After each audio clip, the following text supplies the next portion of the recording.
Bienvenidos a la charla sobre el milagro de Garabandal, especialmente de actualidad tras la reciente muerte del americano Gioelo Mangino. Veamos el esquema del contenido de esta charla. Hablaremos en primer lugar de la noticia de la muerte de Gioelo Mangino y las preguntas subsiguientes. Hablaremos de un pequeño resumen de Garabandal sobre las apariciones para aquellos que no lo conozcan. Profundizaremos en las características del milagro, viendo su contenido, viendo referencias que corroboran el contenido y que todas ellas marcan un tema alrededor de la vida inmortal. Veremos referencias eucarísticas, arbóreas, angélicas, numéricas, onomásticas, temporales, recuerdos e incluso referencias personales. Y por último, veremos que no es difícil interpretar la situación de las profecías de Garabandal. Lo más difícil es creer. Empecemos entonces con la noticia de la muerte de Gioelo Mangino y las preguntas subsiguientes.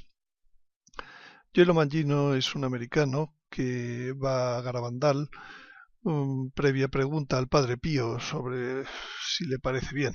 El Padre Pío se lo recomienda, está allí un pequeño tiempo y una vez que ya se va, el 19 de marzo de 1964, recibe una carta de Conchita, es el día de su santo, en que le decía: querido Joey, hoy en una locución en Los Pinos, importante lugar, como luego veremos, la Virgen me dijo que te comunicara que la voz que tú oíste era de ella, que tú recibirás nuevos ojos en el día del gran milagro. También que el hogar de caridad que tú establecerás en Nueva York dará gran gloria a Dios. Firma Conchita. La locución está muy clara, que tú recibirás nuevos ojos en el día del gran milagro.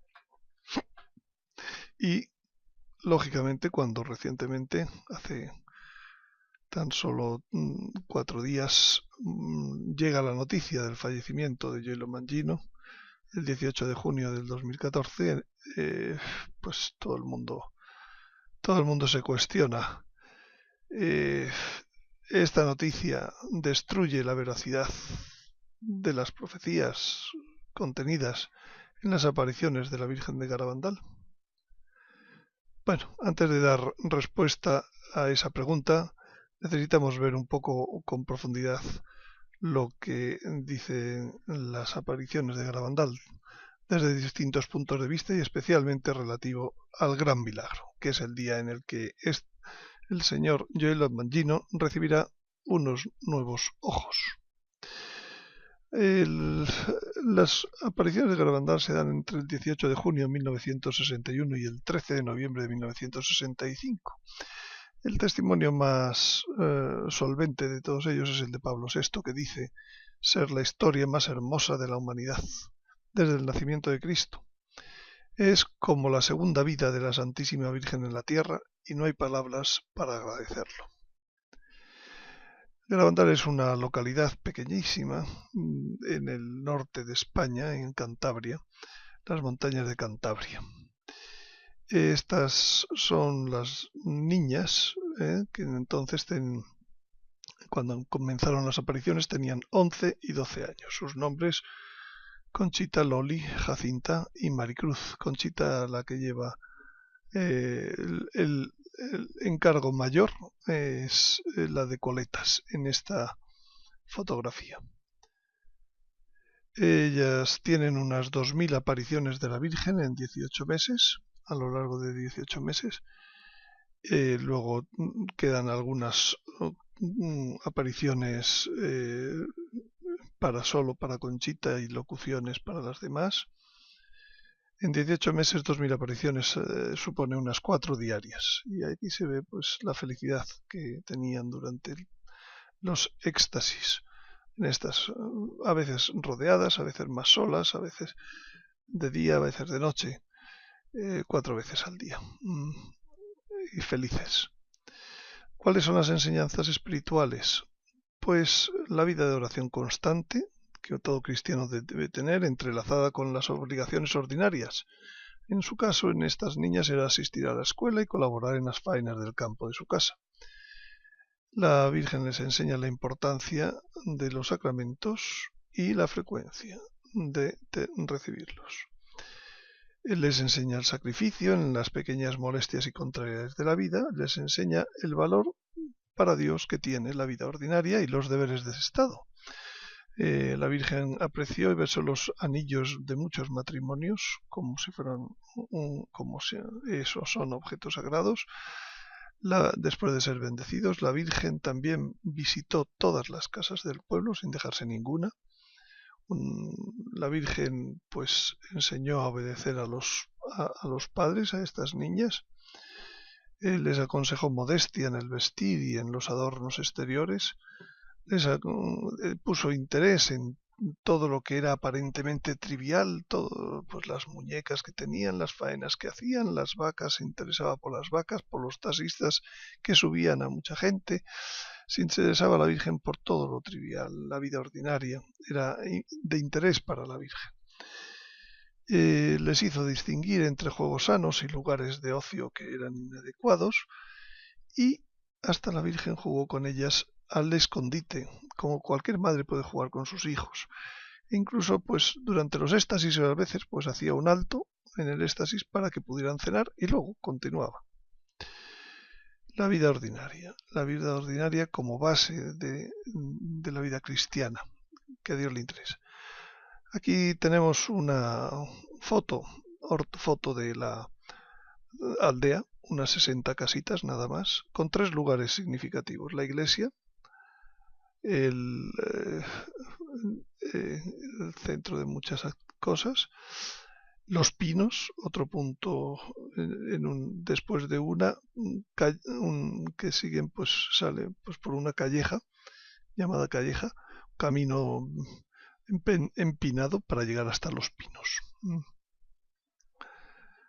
¿Y qué enseñanzas proféticas hubo en Garabandal? Pues básicamente las siguientes. Les habló de 4 papas, uno que tendría un breve reinado, y 4 papas serían antes del fin de los tiempos, porque en Garabandal es la primera vez que se distingue en los tiempos modernos entre el fin del mundo y el fin de los tiempos, porque no son lo mismo. El fin del mundo es el fin del tiempo, el fin de los tiempos es el fin de una época. Después no se vivirá como la época anterior, pero no es el fin del mundo, no es el fin de la historia. Por tanto, en este momento estamos en el momento del 5º Papa, porque esto se lo dijo en la muerte de Juan XXIII. Por tanto, tenemos Pablo VI, tenemos Juan Pablo I, Juan Pablo II, Benedicto XVI, y ya ahora son el fin de los tiempos con el Papa Francisco.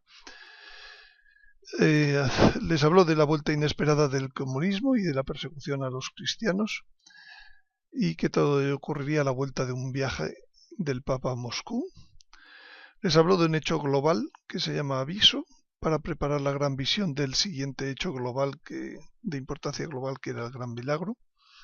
Ese hecho aviso conllevaría un juicio personal de la vida de cada uno frente a la ley de Dios, y conllevaría una catástrofe natural de origen astronómico.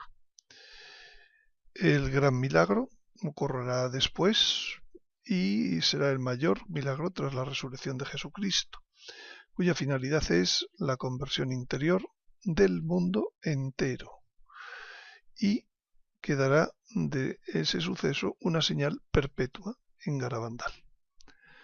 Por último, habrá un castigo muy grande, de intensidad condicionada a la respuesta del hombre a los hechos de conversión anteriores, especialmente el aviso y el gran milagro.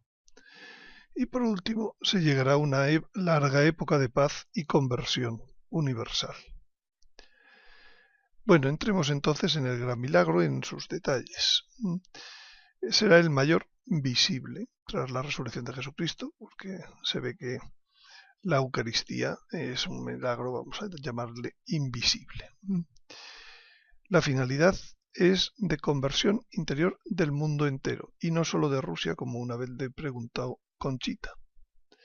El modo, pienso que mostrará un anticipo palpable de esa frase del Evangelio que dice: el que come mi carne y bebe mi sangre tiene vida eterna y yo le resucitaré el último día. Y ese anticipo palpable nos ayudará a saber cómo se concretará esa frase en las próximas realidades históricas.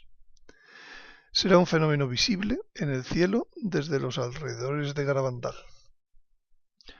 Y todas las explicaciones que nos han dado y los signos que hacen referencia al milagro, al final tienen que ver con la vida inmortal del hombre. Habrá referencias eucarísticas que vamos a ir repasando, arbóreas, angélicas, numéricas, onomásticas, personales, temporales y señales de recuerdo. Y hay una gran similitud entre la historia de Garabandal y la historia de Guadalupe. Pero no será en este vídeo en donde tratemos de este tema. Más adelante haré otro vídeo para explorar todo este paralelismo, según el cual pues el milagro es la misma señal de la mujer del Apocalipsis, la misma señal con la que aparece la Virgen en México, pintándose como la mujer vestida de sol, con la luna a sus pies, y que estando encinta gritaba con los dolores de parto y las ansias de parir.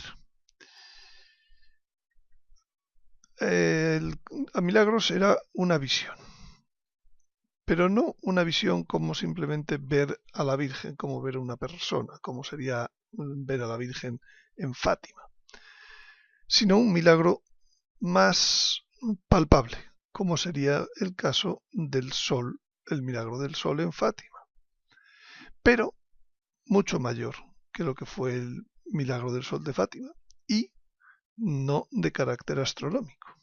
Esto lo dijo Conchita. Durante el milagro, dijo el padre Tomás Fay, de la Orden de la Divina Voluntad, veremos la gloria de Dios, pero por una gracia especial no moriremos. Por ejemplo, el padre Andreu vio el milagro y enseguida murió. Nosotros no moriremos por una gracia especial. Ver la gloria de Dios. Moisés, al bajar del Sinaí, ¿qué le pasaba? Había visto la gloria de Dios. La piel de su rostro se había transformado, era radiante, no le podían ver si no se ponía un velo. Dice el Salmo: los cielos narran la gloria de Dios. De nuevo la luz de las estrellas es como se narra la gloria de Dios. Dice el Señor a Marta: ¿no te he dicho que si crees verás la gloria de Dios? ¿Qué es lo que vio a continuación? Una resurrección, la resurrección corporal de Lázaro. Por tanto, es una luz que lleva a la vida. Y dice el Apocalipsis que la ciudad santa de Jerusalén, que bajaba del cielo, de junto a Dios, tenía la gloria de Dios.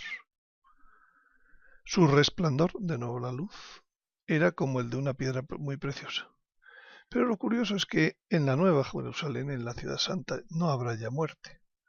Vuelve a coincidir las dos cosas. Es una luz que espanta la muerte. Por tanto, la gloria de Dios es algo que tiene que ver con una luz que da vida. Dijo también el padre Lafiner que los asistentes tendrán una experiencia sensible de la inhabitación trinitaria en la propia alma si están en gracia. El milagro es algo sensible. ¿Y qué más podemos decir del milagro? Pues el padre Andreu, cuando lo vio, se le oyó exclamar 4 veces: milagro, milagro, milagro. Y a continuación tener una gran felicidad de la cual murió a las pocas horas. Y de lo poco que habló en aquellas horas era siempre relacionado con la Virgen y con su maternidad espiritual. Y eso es exactamente la señal de la mujer del Apocalipsis, que da a luz a una nueva humanidad. El milagro, la señal de la mujer es parte del contenido del milagro. Un pope ruso peregrino en Garabandal en el 2004 tuvo una visión sobre el milagro y cuando lo describió decía que eran una serie de esferas impregnadas por mirra y que mostrarían el devenir social de los siglos futuros, llenos de espíritu cristiano esos siglos futuros, de caridad y gracia de Dios en todas las facetas de la vida. Curiosamente, la mirra en la que veía impregnados aquellas esferas es un perfume oriental que tiene gran valor anticorrupción. La corrupción de la muerte la evita. Por eso los Reyes Magos se la ofrecieron al Señor. Se la ofrecieron también como narcótico antes de la crucifixión y embalsamaron el cuerpo muerto de nuestro Señor en el sepulcro. Como dice Conchita, no quedará duda de que el milagro viene de Dios. Veremos algunas referencias que se han hecho, especialmente eucarísticas. Y la referencia eucarística significa que si alguno come de este pan, vivirá para siempre. Volvemos a que el milagro tiene que ver con la vida inmortal. Ocurrirá, dice, por ejemplo, en la fiesta de un santo mártir de la Eucaristía. El hecho de que sea mártir quiere decir que dio su vida por testimoniar la fe en la presencia real de Jesucristo en las especies sacramentales. Y esto nos pone en aviso de que en las cercanías del milagro, pues también se va a dar la situación límite para el testimonio de la fe, que es aquella abominación de la desolación predicha por el profeta Daniel en el lugar santo. El que leyere entienda, dice San Mateo. Ocurrirá en jueves día eucarístico, y por otras referencias astronómicas que hemos visto en otros vídeos, muy posiblemente será un jueves santo. El padre Lafiner dice que los sacerdotes, durante el milagro, tendrán una prueba sensible de la presencia real de nuestro Señor durante la consagración de la misa. Una prueba sensible de la presencia real. Y no el milagro, pero un milagro en pequeño que le llamaban milagruco, pues también tuvo que ver con la Eucaristía. Fue como un lejano anticipo que además ocurrió ya pasadas las 10-24 horas en día jueves, y las características fueron eucarísticas porque se vio aparecer la comunión que hasta ese momento había sido invisible, que las niñas recibían de mano del ángel San Miguel. Y esa comunión emitía luz, y luego cuando cerró la boca al cabo de 2 minutos, pues seguía viéndose como transmitía luz desde dentro. El milagruco, como un anticipo, pues también es una referencia eucarística. Las referencias eucarísticas es que el que come de este pan vivirá para siempre. Referencias arbóreas.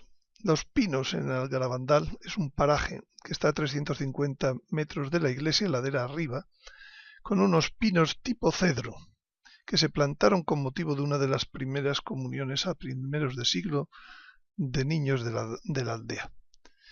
En aquel lugar era el lugar en que habitualmente San Miguel les daba la comunión invisible a las niñas. Se iba a los pinos para dar la comunión. Era el lugar de numerosos éxtasis durante las apariciones. Fue el lugar de la visión del milagro que tuvo el padre Andreu. Y tras el milagro, allí en los pinos quedará una señal permanente. Por tanto, como los pinos son una referencia arbórea, y los pinos en la Sagrada Escritura, etcétera, ¿qué referencia nos dan? En la vida nuestra, pues vemos que los pinos es el típico árbol que adorna las calles y los hogares en el tiempo de Navidad, el tiempo en el que la luz verdadera que ilumina a todo hombre vino al mundo. y transformamos con los adornos ese árbol en una ascua de luz que brilla en las tinieblas. ¿Qué dice San Juan? Vino la luz que brilla como en un lugar tenebroso. Y ese árbol anuncia la llegada del niño en quien estaba la vida. Y la vida era la luz, vida y luz, los dos elementos del milagro. Dos de los elementos del milagro. Era la luz de los hombres. En la Sagrada Escritura, en el jardín del Edén, junto al árbol de la prueba, el árbol que nos hizo caer, el de la ciencia del bien y del mal, había otro árbol singular, que era el árbol de la vida. Y como estamos hablando de la Eucaristía y de la vida, pues nos interesaría saber cómo es ese árbol. Y entonces la beata Ana Catalina Emmerich describe en sus versiones ese árbol en medio del paraíso terrenal dentro de una isla. Y dice, se parecía mucho al cedro. En la Nueva Jerusalén vuelve a estar presente, en medio de la calle de la ciudad y a cada lado del río, ese árbol de la vida, que produce 12 clases de fruto cada mes y las hojas eran para curar las naciones. Al principio de la historia del hombre y al final de la historia del hombre está el árbol de la vida. Estos son los pinos, como ven son de tipo cedro, no son pinos mediterráneos, no son. Y entonces dice el Génesis que el fruto del árbol de la vida era bueno para el cuerpo, porque comiendo de él, dice, vive para siempre. Y claro, eso nos recuerda enseguida al pan eucarístico, que es el pan vivo bajado del cielo. Pues si alguno come de este pan, vivirá para siempre. Vida inmortal, de nuevo, a través de la Eucaristía, a través del comer del árbol de la vida. Y entre ese momento del principio y del final de la historia, esos dos momentos, pues es un árbol que no podemos acceder a él. De hecho, Dios, para evitar que el hombre llegara, colocó delante del paraíso de las delicias un querubín con espada de fuego que andaba alrededor para guardar el camino que conducía al árbol de la vida, para evitar que nadie desde el paraíso terrenal pueda volver a acceder hasta que se produzca el momento de la nueva Jerusalén, de la nueva tierra, pues hay un querubín que lo guarda. Y en el Apocalipsis, sin embargo, hay un momento en donde nos dice, promete el Señor, que va a cambiar ese decreto divino y que se va a hacer accesible el árbol de la vida al vencedor. Al vencedor, dice, le daré de comer del árbol de la vida, que está en el paraíso de mi Dios. Y define a vencedor como el que lava sus vestiduras en la sangre del Cordero, para tener derecho al árbol ese de la vida. Pues también respecto al milagro hay referencias angélicas. San Miguel hemos visto que daba la comunión allí, donde los pinos, donde esos pinos tipo cedro, que son como un recuerdo del árbol de la vida. Y también hemos visto que el árbol de la vida, pues Dios elige un guardián, que es un querubín. ¿Y qué es un querubín? Pues es un ángel perteneciente al segundo coro más próximo a Dios, después del coro de los serafines. Y es un ángel poderosísimo. El arca de la alianza la guardaban 2 querubines que Dios mandó que estuvieran incluso en figura de oro purísimo. ¿Y qué había en el arca de la alianza? Estaba el maná, prefiguración de la Eucaristía y las tablas de la ley. Y Dios se sentaba allí entre los 2 querubines de la tapa de la cubierta del arca de la alianza. Por eso se decía, aquel era el lugar desde el que hablaba a Moisés. Dios se sienta sobre querubines. Y Ezequiel, efectivamente, en el futuro templo ya restaurado, ve también querubines. E incluso ve presentes 4 querubines ante el trono de Dios, que luego San Juan los vuelve a ver en el Apocalipsis, en el capítulo 4, y les llama 4 vivientes, los 4 vivientes. Por tanto, los querubines están ligados a la misión de guardar lo más santo y lo más cercano a la gloria de Dios. Dios encomienda proteger el árbol de la vida a un querubín, porque en él hay algo, en el árbol de la vida hay algo de la máxima importancia. Entre el árbol de la vida y la Eucaristía hay muy poca diferencia. Bueno, y numéricamente también se han dado muchos datos respecto al aviso, digo al milagro, y entonces todos esos números están hablando de la inmortalidad también. Siempre está en torno al número 8, que significa resurrección, porque Jesucristo resucitó en el primer día de la semana. Entonces se dice que Conchita tendrá que avisar la fecha del milagro 8 días antes, y que el milagro ocurrirá entre el 8 y el 16 de los meses marzo, abril o mayo.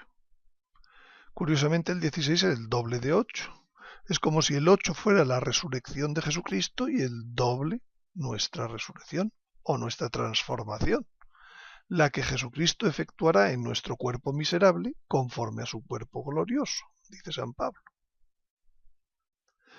Y entonces ocurrirá hacia las 20:30, hacia las 8:30 de la tarde, entre las 8 y las 9, en esa hora. Y quedará algo en Garabandal, una señal entre los pinos, pero los pinos son 8 pinos vivos ahora mismo. Inicialmente fueron 9, pero uno ya fue destruido por un rayo. Y quedan 8 pinos vivos.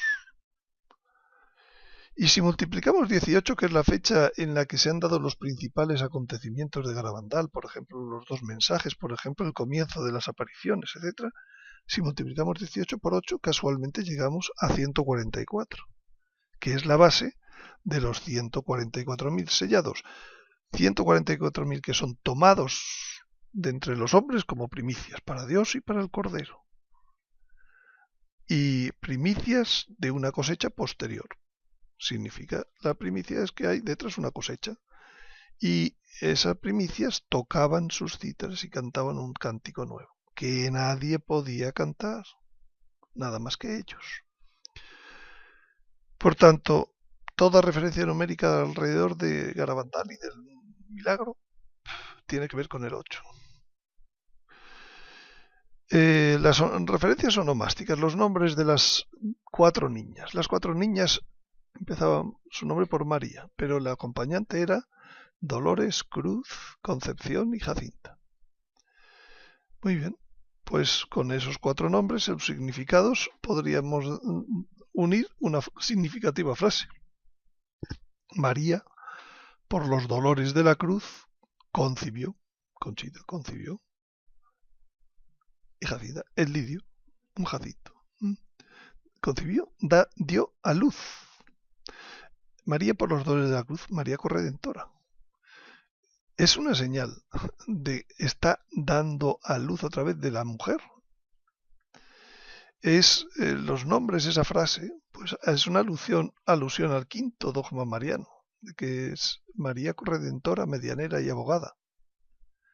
Conchita es la que se llama Concepción, es la encargada de decir 8 días antes, que es una alusión a la resurrección, la fecha del milagro. Siempre, resurrección, dar a luz. Luz, vida. Luz, vida. ¿Y qué es lo que da luz? El tercer elemento, el lirio. El lirio, el significado, tiene un triple significado en la Sagrada Escritura. Mi amada es como el lirio, dice el Cantar de los Cantares, el amor esponsal entre Dios y el alma, en plenitud. Tiene el significado de la realeza, como una flor de lis, que es un tipo de lirio, que tiene 3 pétalos, del que sobresale el central, que significa la fe. Y el lirio, la Iglesia nos lo atribuye como azucena a la pureza de San José y de las vírgenes. Por tanto, el lirio y la luz, según el análisis onomástico, son el centro del plan divino de las apariciones marianas de los últimos tiempos. La vida, la luz, el lirio. Los tres elementos que tenemos haciendo referencia al milagro, al gran milagro. Y las referencias temporales. Ya hemos dicho que tiene que ser en jueves, que hace referencia a la Eucaristía. Entre el 8 y el 16, que hace referencia a la resurrección. Que además puede ser jueves santo, para aumentar todavía el significado de la Eucaristía, que da la vida. Que se producirá, ya hemos dicho, a las 8:30, y que por tanto tendrá muy poca o ninguna luz diurna a esas horas. Por tanto, tendrá que ser un fenómeno luminoso con luz propia, lo cual encaja con el contenido que estamos hablando. El milagro tendrá luz, la gloria de Dios. Y las 8:30 es la hora en la que se acaba de poner el sol, y entonces comienza para los hebreos el nuevo día, como diciendo que el milagro abre una nueva situación, un nuevo día. Y es la hora en la que Jesucristo instituyó la Eucaristía en la última cena, al final de la cena, antes de salir para el huerto de los olivos. Por tanto, es la hora de la institución de la Eucaristía, pero también es la hora del atardecer donde Dios hizo el pacto de alianza con Abraham por la posesión de la tierra prometida. Y también es la hora en que Jacob soñó esa escala que subía hasta el cielo, por la cual subían y bajaban, la unión entre el cielo y la tierra. Es la hora en la que... Y además es la hora en la que le traían los enfermos a Jesús al atardecer en Cafarnaúm para que los curara. La hora no es una casualidad. La hora hace una referencia a la Eucaristía, a la nueva época, a la vida, a la unión del cielo y de la tierra, a la alianza. Es la hora más adecuada para todos estos misterios. Y coincidirá con un acontecimiento jubiloso para la Iglesia. Y además, ese día se darán unas coincidencias astronómicas siguiendo el patrón de los Reyes Magos para la primera vida, que hacen que el día más probable sea el 13 de abril del 2017. Y les remito al vídeo 3 de la serie sobre astronomía sagrada en mi mismo canal de YouTube para mayores detalles. También allí habrá una señal para recuerdo, una señal que es perenne. Se podrá ver y filmar, pero no tocar. Algo parecido a la señal de Guadalupe. No será un cuadro en este caso, pero será una señal permanente, milagrosamente permanente, como la de Guadalupe. Probablemente será una columna de fuego de medio metro de diámetro, algo semejante a lo que los hebreos en el Éxodo les enseñaba el camino, de noche con la columna de fuego y de día con la nube, en la cual columna estaba la presencia viva de Dios. De nuevo estamos en la Eucaristía, la Shekinah del Antiguo Testamento, la presencia viva de Dios entre los hebreos. Y en nuestros agrarios, pues también arde constantemente una lamparilla, que es la señal de la presencia real de Jesucristo en las especies sacramentales. Por tanto, la señal también está hablando de la Eucaristía, de la presencia viva de Dios, como está también en el cuadro de Guadalupe, en el interior del vientre de la Virgen, pero de eso hablaremos en otra ocasión. Y terminemos con las referencias personales, que son las que pueden causar dudas sobre la veracidad de las apariciones de Garabandal. Bien, el padre Andreu, padre jesuita, de algo más de 30 años, profesor de jesuitas. Él sube sin creer en el milagro. Perdón, sin creer en las apariciones, en la veracidad de las apariciones de los hechos que están ocurriendo en Garabandal. Y de pronto, pues la segunda vez que sube, pues ve el milagro. Casualmente el día 8 del 8 de 1962. 1962 suma 18, que es el número de los días de Garabandal. Por tanto, qué casualidad, que podía haber escogido un Dios otro momento, pero quiere hacer ver que el milagro tiene que ver con la resurrección. Y lo vio en los pinos, donde el árbol de la vida. Y murió. Y la Virgen a los pocos días, a lo poco tiempo, no tan poco, casi pasaron 2 años, le dice que su cuerpo, el cuerpo del padre Andreu, se encontrará incorrupto al día siguiente. Otra vez la mención a la vida inmortal, cuerpo incorrupto al día siguiente. Pero ese día siguiente probablemente será un Viernes Santo. Y aquel Viernes Santo ocurrió una cosa parecida. Los sepulcros se abrieron y los cuerpos de muchos santos que habían muerto resucitaron.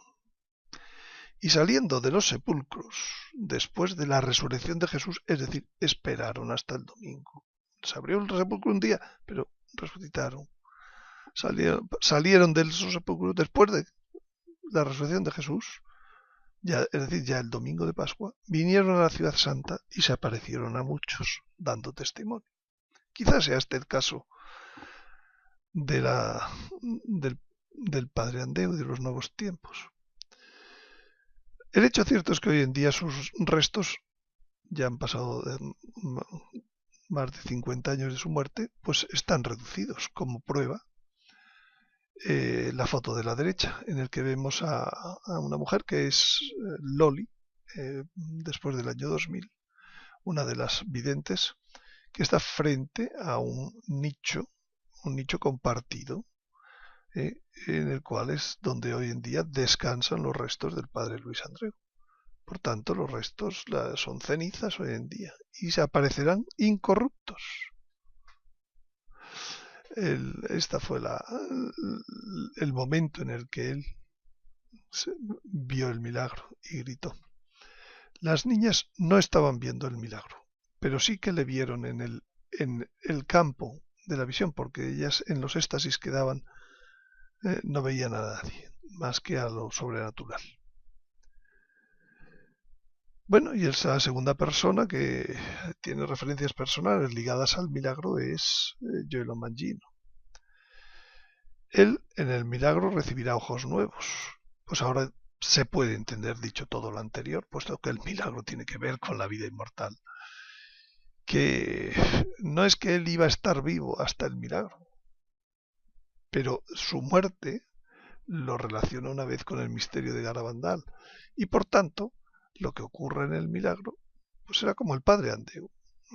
En el milagro tendrá una regeneración corporal, no solo de los ojos, sino de todo el cuerpo. Y de ese modo se cumplirá lo que dice San Pablo a los tesalonicenses: los que murieron en Cristo resucitarán en primer lugar. En el milagro no se olvide que se verá la luz correspondiente a la gloria de Dios, que eso transforma el cuerpo. En el milagro tendremos una señal de la vida inmortal, de la vida de la Eucaristía. Y tendremos el lirio, que habla de la pureza y realeza esponsal de Dios con el alma. La curación de su ceguera, yo me atrevería a decir no solo que es una regeneración del cuerpo, un resucitar en primer lugar, sino que también nos ayuda a pensar que en el milagro a nosotros se nos caerán muchos velos de nuestros ojos. Velos que nos impiden ver la importancia de la Eucaristía, cuya señal de aquellos velos era la comunión invisible que el ángel daba a las niñas en los pinos, excepto un día que se la dio en otro lugar y que fue el pequeño milagro. Ese día todos pudieron ver lo que era invisible. Se cayeron los velos. En el milagro se nos caerán los velos respecto a la Eucaristía, lo que es la profundidad de lo que es la Eucaristía. Pero también son velos que impone el estilo de vida materialista que tenemos pegado a la tierra. Y como Joy era americano y por tanto vive donde está la tribu de Efraín, vivía en Nueva York, probablemente el milagro tenga que ver pues con nuevos acontecimientos para la Babilonia ciudad, la Babilonia nación y la Babilonia pueblo. Para mayores detalles vean el vídeo 6 de la serie sobre la astronomía sagrada. Joy Mangino, con el Papa Juan Pablo II, sin ojos en sus órbitas y viviendo en Nueva York, la sede de la Babilonia ciudad, de la Babilonia nación y de la Babilonia pueblo. Bueno, y entonces, sobre las posibles dudas entonces ante la muerte de Joy Mangino, pues a mí se me ocurre que existe un patrón semejante con lo que dice el Evangelio. Discutían entre sí los judíos y decían, ¿cómo puede éste darnos a comer su carne? Le había dicho el Señor una frase para ellos que les rompía el esquema. Y entonces el Señor no contesta diciendo, ahora te voy a explicar que yo me voy a transustanciar en pan de trigo y tal. No. El Señor les dice ningún nuevo detalle, sino que exige fe en lo que acaba de decir. Y les dijo, en verdad os digo, si no coméis la carne del Hijo del Hombre y no bebéis su sangre, no tenéis vida en vosotros. Oh. Pues se fueron. Y el Señor tuvo que decirles a los apóstoles, ¿también queréis iros vosotros? Solo ellos les dijeron, solo tú tienes palabras de vida eterna. No lo entendemos ahora cómo será. Pero este es el patrón de lo que está ocurriendo con las preguntas que muchas personas vierten en Internet acerca de la veracidad de Jesucristo, de las apariciones de Garabandal tras la muerte de Joy Mangino. Y claro, es que siempre lo más difícil de creer ha sido la resurrección de Jesucristo y la consecuente resurrección o transformación nuestra, según el modelo de su cuerpo resucitado. Eso ha sido siempre lo más difícil de creer. No es que no podamos interpretar, como les decía antes. Es muy fácil interpretar la situación de Joy Mangino a la vista de tantas referencias y tantas informaciones sobre el milagro. Pero lo que es muy difícil es que nosotros creamos que vamos a ser resucitados o transformados. San Pablo, cuando predicó en Atenas, dio un discurso magnífico, de lo más bello que hay en los Hechos de los Apóstoles. Y terminaba diciendo aquel discurso, Dios, pues, pasando por alto los tiempos de la ignorancia, anuncia ahora a los hombres que todos y en todas partes deben convertirse, porque ha fijado el día en que va a juzgar al mundo según justicia, por el hombre que ha destinado, el hombre que ha destinado a Jesucristo, dando a todos una garantía, al resucitarlo de entre los muertos. Al oír la resurrección de los muertos, unos se burlaron y otros dijeron, sobre esto ya te oiremos otra vez. Pues exactamente es lo que pasa hoy en día. Cuando hablamos de la que en el milagro va a poder haber resurrecciones, o puede ser momento de transformaciones, como primicias, pues unos se burlaron y otros dijeron, sobre esto ya te oiremos otra vez. Pero esto también le pasó a los apóstoles, no solo a los griegos. Los apóstoles realmente no creyeron en ninguno de los 3 anuncios previos que les hizo sobre la resurrección que les hizo nuestro Señor Jesucristo. No, no, no, no. Eso no querían oírlo. No querían oírlo. En realidad, no es que el Señor no lo diga, no es que el Señor no lo pueda hacer, es que nosotros no lo queremos creer. Nos es muy difícil. No sé por qué. Este es un tema absolutamente difícil de creer. Dios ha dado pruebas suficientes y referencias para que creamos en el milagro. En que el milagro, ese gran milagro, que sea el mayor milagro después de la resurrección, tendrá que ver con nuestra nueva vida inmortal. El resto es que nosotros creamos. Y a lo mejor algunos de los que crean podrán ir a ver el milagro. ¿Quiere usted estar presente en el milagro? Pues las niñas dijeron que el acceso en aquellos días a Garabandal sería difícil. Hoy sabemos que el aviso, unos meses antes, implicará una onda de marea que será muy destructiva. Y sabemos que habrá una invasión también, poco antes del milagro, que llegará hasta los días del aviso. Por tanto, no extraña que dijeran que para llegar al milagro habría que viajar desde el sur de España o desde Portugal. No se podría ir cruzando los Pirineos. También dijeron que el ejército español ayudará a subir a la aldea a los enfermos. Pues en realidad, desde Palencia, desde Asturias, etc. Pero también dijeron las niñas que algo ocurriría poco antes del milagro, que muchos dejarían de creer en las apariciones de Garabandal. Y esto mermará mucho el número final de asistentes. Por tanto, pues no sé si habrá autopistas disponibles, no sé si habrá gasolina distribuida, pero ya se anuncia que no habrá atascos. Y las dudas de la gente no serán por el retraso en ocurrir el milagro, que ya van por más de 50 años desde que se anunció. Entonces, me pregunto, quizás sea ese hecho por el que muchos dejen de creer la muerte de Joylo Mangino. Pues es probable, pero no es justificable. Bueno, nada más, muchas gracias por su atención y no olviden que Garabandal, conocer más de estas apariciones, es la historia más hermosa de la humanidad desde el nacimiento de Cristo. Es como la segunda vida de la Santísima Virgen en la tierra y no hay palabras para agradecerlo.